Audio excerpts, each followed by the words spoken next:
Isang lumang litrato ang nakuha ko sa isang baul sa bago naming nilipatang bahay. Sa tingin ko grupo ito ng mga magkakaibigan.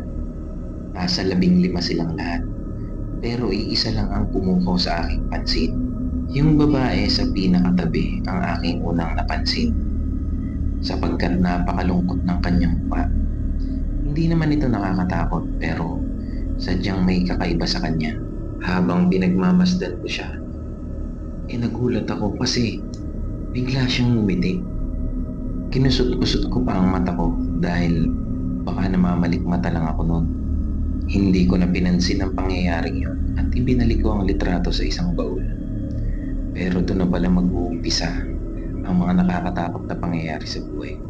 Simula nung nakita ko ang litrato, ay lagi ko na siyang nakikita sa panaginip ko hanggang sa ngayon.